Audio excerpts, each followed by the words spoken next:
Today we're going to be returning to Infinite Warfare Zombies. If I could describe Infinite Warfare in one word, it would simply be underrated. Infinite Warfare Zombies had no right being as good as it was. You know, like Infinite Warfare in general, I feel like is a very underrated game. It's honestly quite sad too, because obviously, you know, up to Infinite Warfare's release, things were a bit rocky. The Infinite Warfare reveal trailer is one of the most disliked videos in YouTube history. A lot of people just weren't too, you know, they weren't too excited for another year of futuristic warfare after not only Advanced Warfare, but also Black Ops 3 back-to-back. We were about to get another year of that, and furthermore, Infinite Warfare was taking it to a whole nother level, taking it to space. And honestly, it's a shame that people are so judgmental, and, you know, it's just, you know, like, on one hand, I understand it, right? Like, they wanted the boots on the ground warfare to return, like, you know, like we had in Call of Duty up to that point, up until Advanced Warfare. But on the other hand, it's so sad to see such, just, like, everybody, like, simultaneously being so close-minded. Like, yes, I understand people like boots on the ground combat, but at the same time, like, have an open mind, man. Like, Call of Duty was trying to do something different, and honestly, I feel like it worked. And if I'm gonna be honest, I feel like Infinite Warfare, in terms of the futuristic setting and the advanced combat and the movement and all that, I feel like it was truly the most refined of all the futuristic combat games. And then when you look at Zombies, I mean,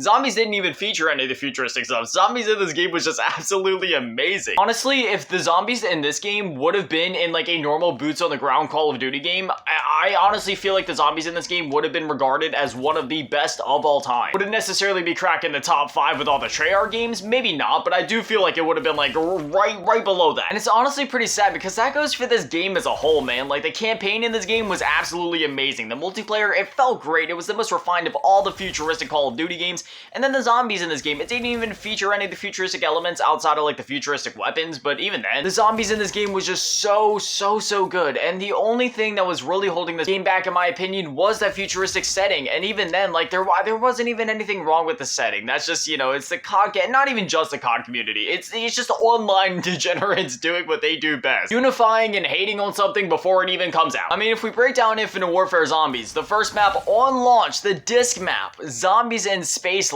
absolutely amazing. DLC 1, Brave in the Redwoods, another absolutely amazing map. DLC 2, Shaolin Shuffle, and it just goes on and on. Like, almost all the maps in this game were absolutely amazing. I know the last 2 maps some people aren't as hot on, but even then, like, those maps were great. And then you gotta remember the super Easter egg, where once you complete the Easter eggs in all the maps, and you get like that super boss battle, and it was just, oh, it was so good. But on the other hand, it is kind of cool when games like this kind of go below the radar, because then they, like, you know, they accrue these cult followings per se over the year, and Infinite Warfare has definitely started to develop that. For the more closed-minded folks that never picked up Infinite Warfare, they simply just missed out on all the amazing stuff that this game had to offer. And for the folks that went into it with an open mind and ended up picking it up, then they know how amazing this game is. And furthermore, the zombies in this game, man, coming off the heels of Black Ops 3 doesn't necessarily live up to those standards. I mean, that's pretty subjective, you know? They're 2 completely different games. If we try to look at it as objectively as possible from, like, an abundance of content standpoint, you know, like, obviously Black Ops 3 had, like, Shadows of Evil, and then, you know, that whole amazing DLC season on top of Zombie Chronicles the following year. Sure, maybe there's a point to be made that, like, hey, you know, maybe Infinite Warfare didn't live up to those standards, but you want to know something?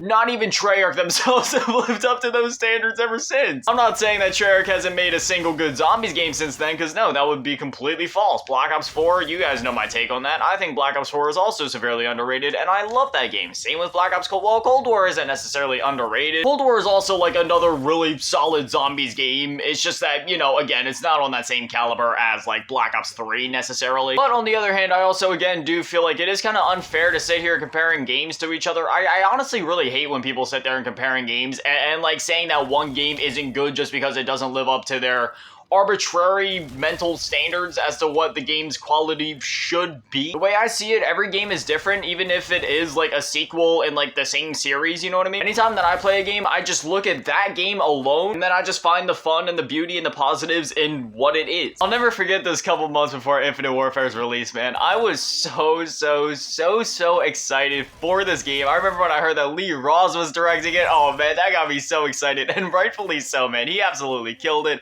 I remember seeing seeing the trailers for this game and seeing like the arcade and all that, man, it was insane. They were really trying to take zombies in like a completely different direction in this game, and even if they weren't trying to do like, you know, some of the crazy innovative things that Treyarch were doing, they were innovating in different ways. Again, you had stuff like the afterlife system in this. Like, obviously we had like an afterlife system before Treyarch Zombies or something like Mob of the Dead, but this was like completely different. You know, you went to the arcade, you played to earn your right to like come back to life, and then there was like the arcade around the map. You could earn tickets to like get the one like Forge Freeze Wonder Weapon thing. It wasn't necessarily like an official Wonder Weapon like the other elemental pistols in the map, but it was like a Wonder Weapon of sorts, I guess, or like a special weapon that you could buy. And there was other stuff you could buy with the tickets too, like the arcane cores for like your Pack-a-Punch elemental abilities, and then different like lethal and tactical equipments, and then like the gold teeth to build one of the pistols. And how could we forget the fact that David Hasselhoff was in this map? Once you complete like the challenges in the top left corner that we've been doing there, you could actually summon in David Hasselhoff. And even before you do that, you can actually come back here. You see this DJ booth back here, and this is actually where David Hasselhoff will end up hanging out at. This map was just oozing so much personality, and that just goes for this game as a whole. This game just had so much love, charm, and personality, and it's really sad that it just, you know, not only did it fly below the radar at the time, but to this day, it still kind of does. The boss fight on this map was absolutely insane too, with the aliens and all that. Oh my gosh, dude, that's one of my favorite boss fights in Call of Duty Zombies history. It's just like, when you see it, you can't unsee it. That's how you know that it's a good boss. Like, Dreisenjock, when you see that boss, you'll never unsee it. And same can be said for Zombies in Spaceland. Here we are in the arcade. Obviously I'm playing solo, so it's a bit harder to actually play the arcade games because, you know, the zombies can slow attack you or whatever. But like, you know, you can go over here and try to shoot some hoops. Like, man, this was so different at the time. It was so good. The NV4 is one of my favorite weapons in Call of Duty history. There's something about it, man. Both in multiplayer and zombies, this weapon is just, oh, it is so smooth and it feels so good to use. Infinite Warfare was honestly like one of the best deals in gaming at the time too, because if you pre-ordered the Legacy Edition of the game, it was only $80, which is, you know, $20 more than like a pre-order for the base version of the game. And that also gave you access to Modern Warfare Remastered, which was also re-released later for $40. So you were saving yourself $20 in the long run, technically, and you also got like a bunch of pre-order bonuses for it. I will say though, like originally, they weren't planning to re-release Modern Warfare Remastered. Originally, it was just going to be tied to the pre-order of Infinite Warfare, just so they could, you know, push out more copies of this game because they knew that it wasn't going to sell well. And then later on, they ended up like re-releasing it separately. That whole Modern Warfare Remastered thing, that whole situation is just weird. We had MWR, the first one, which it was a good remaster at first with the campaign and the multiplayer, and then they put in loot boxes, and I don't know, they did some stuff to that game. And then MW2 Campaign Remastered came out. They had all of the maps remastered already. Like, this was leaked years ago at this point, that they literally had the entire multiplayer done, all of the maps remastered, all of the weapons remastered, and it was just kind of like sitting on a hard drive somewhere right there at Infinity Ward. And my theory is that since those have just been sitting on a hard drive and, you know, they were basically just going to go to waste, that's why we're seeing it this year with MW3. They literally just took all of those maps that they had in that engine and probably just like ported them over to the new like IW engine. I mean, the hard work was already done. They already had the maps remastered, upscaled, all of that stuff. All they had to do was port it over to the new engine. And while, yes, you know, porting things between engines, if you know anything about game development, it is not an easy task by any means, but it certainly is possible and has been done before. And especially, you know, when you consider that Call of Duty is one of the biggest IPs in gaming with one of the biggest budgets behind it, yeah, it's definitely a more than possible task. But still, we never ended up seeing the multiplayer remastered for the MW2 campaign, and there's been no word on the MW3 campaign remaster, so I'm really not sure if we're ever actually going to see that.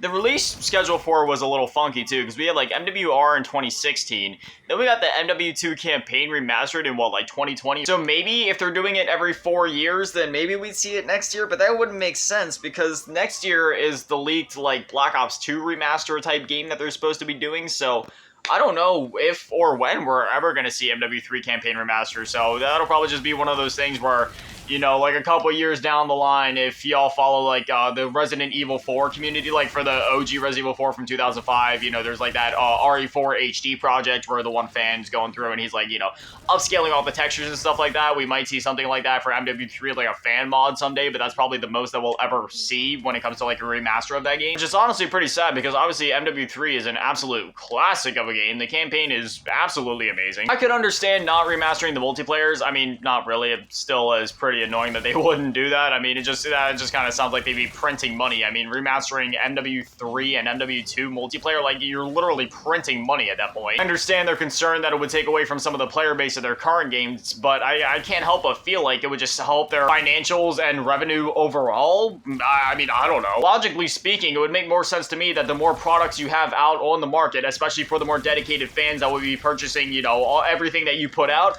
you just be making more money that way, especially when you're as big of a company as Activision and have as big of an IP as Call of Duty. But, you know, what do I know? But still, it's pretty sad that we never got an MW2 multiplayer remaster, because, man, like, oh, could you imagine if they would have brought that back and not touched anything? Like, don't rebalance any of the weapons, don't do anything, man. Running around with, like, the Akimbo Model 1887s again, that would have been absolutely amazing. And then whenever the time would come to redo, like, MW3, do the campaign there, I already know that campaign would be amazing. Like, seeing that ending again, but in, like, 4K graphics, oh, man, that would be awesome. And then remastering that multiplayer, just, oh, and the survival mode in MW3, oh, man, that would have been so good. I know I can get crucified online for saying this. I'm not necessarily saying that I love Activision as a company, but when it comes to the games that they put out, man, I do love Activision. Like, when it comes to, like, the IPs that they own, I love Activision games and, like, the developers that they own. At the very least, the developers that, like, make games for them to publish. When it comes to Activision and their practices and, like, some of the things they've done, it's just like, oh, man, why? At the very least, I'm just glad that we live in a world where the MWR 1 and 2 campaigns, at the very least, and MWR multiplayer do exist. It just sucks that, you know, they couldn't finish off the trilogy or put out the other multiplayers. Also, we finished up the challenges for the robot, and here he is, David Hasselhoff. Man, I'm telling you, Zombies in Spaceland was really something else. He comes down and he fights alongside you with his own weapon and everything. Like, look, he literally has an E-Rad or URAD. I don't know. How are you supposed to say that weapon's name? Anyway, I've been playing and flapping my gums for a little bit, so I think this is where we're gonna wrap things up. No, I'd definitely love to hear from you guys down below. Man, look at David Hasselhoff, man. It is so good. It's so good. Do you guys love Infinite Warfare Zombies as much as I do? Do you guys miss this game? Did you guys end up missing out on this game? Whatever it is, whatever you're thinking, I'd definitely love to hear from you guys. Also, let me know, which Zombies game would you guys like me to revisit next? We've revisited almost all of them at this point. The only ones that we haven't done is Exo Zombies and World War II. So if you guys have any like specific map requests or anything like that for me to revisit on those games, just let me know and I'd be more than happy to do so. But anyway, as always, massive shout out, thank you to all the Patreons and channel members. Thank you to all of you in the low baller tier, new bigger shout out, thank you to all of you in the big baller tier, Mellow Asking and Big Daddy Matty and the biggest shout out, thank you to all of you in the G tier, Run Avengers and Little Cheese Girl. Thank you guys so much. You guys are literal legends. I love you. Thank you guys for watching. Have an amazing day. Stay beautiful. I love you all. Peace.